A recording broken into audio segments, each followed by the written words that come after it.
and they win the NFC South.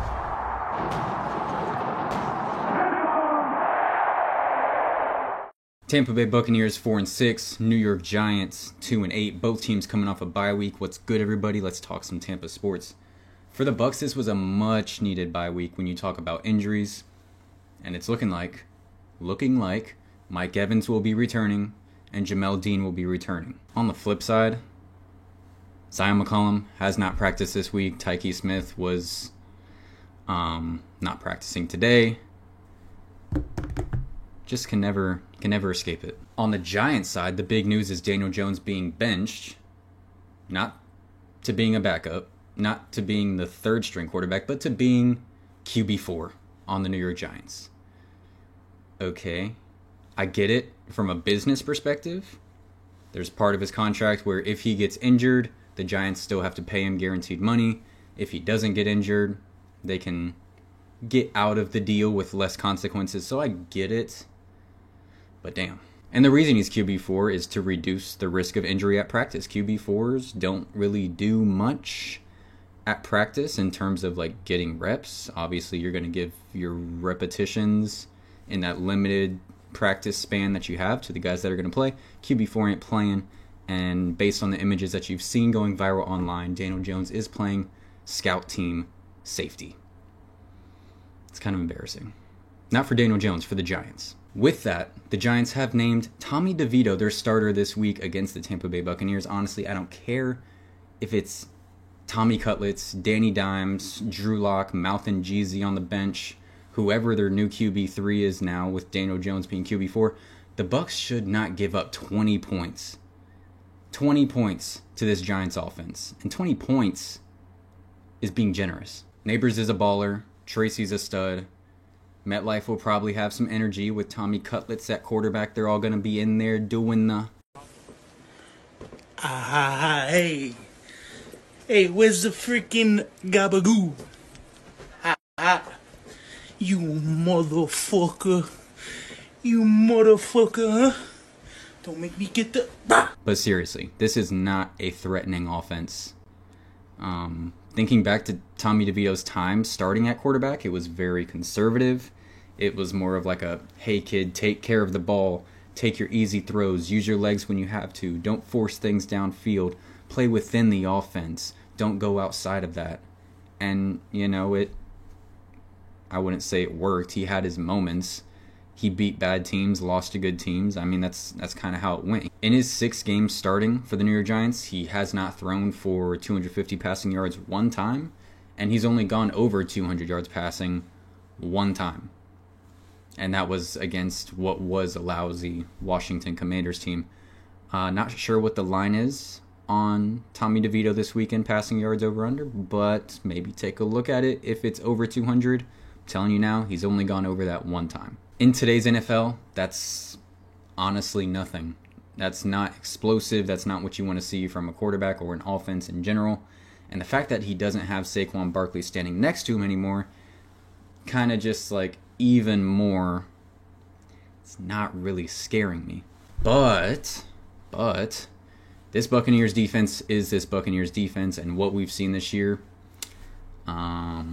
inconsistent is probably the nicest term, adjective I could use for this Tampa Bay Buccaneers defense. They've made other quarterbacks look like Hall of Famers all season long. I mean, we've seen what Kirk Cousins has done against average to good defenses, and then what he's done to our defense. So I'm not putting Tommy DeVito having a good game completely out of the question. It's definitely possible with how this Bucs defense has been playing. It's a bottom 5 defense in scoring for a reason. There are issues, there are problems on this defense. Even though I do believe this could be a get-right game for this Buccaneers defense, I have to see it to believe it. This is the NFL. Show me. We've gone too long now where I have not seen a good performance from this defense, so I'm going to need to see it. Like I said, Tracy, he's the top rookie rusher right now. Neighbors is a baller. They got some young guys for sure. Their offensive line, not having Andrew Thomas, is a big miss for them, so hopefully our edge rushers can get it going. Yaya Diaby, I'm talking to you.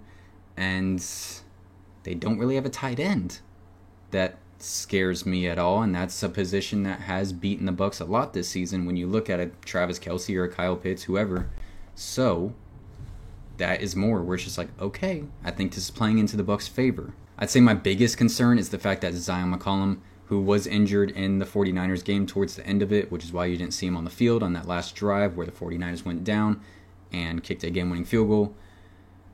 He hasn't practiced during the first 2 practices this week at all, so that is not a good sign for him trending towards playing. With Malik Neighbors, the athleticism and the speed that he has, you would love to have Dean, a really fast guy, and Zion, who really fast, athletic, has been playing at a Pro Bowl, All-Pro level. Check the numbers. And that's really the only thing. But even with that, do I trust Tommy DeVito to be able to push the ball downfield to get the ball to Neighbors? That I don't trust much either. It would have to be probably a drag and breaking tackles and going, or a slant, which is entirely possible with how the middle of our field looks, but, just how it is right now. Thankfully, as I said, Jamel Dean is back, but it's you get one guy back and another guy's down. It's just how this season has gone. Flipping to the Bucks offensively now, obviously getting Mike Evans back is a massive deal. The count is on for him, trying to get that 1,000-yard season, and he's going to need to average 95 yards per game, which is definitely doable. But with him really being the only... we've seen what our receivers have looked like since him and Chris have gone out. Has not been pretty. How much are they going to shade Mike Evans, bracket Mike Evans, double cover Mike Evans? I don't know. It is a good thing that he's going to draw that much attention, because it'll open up for guys like K. Dotton and maybe McMillan, maybe Trey Palmer, Shepard, whoever.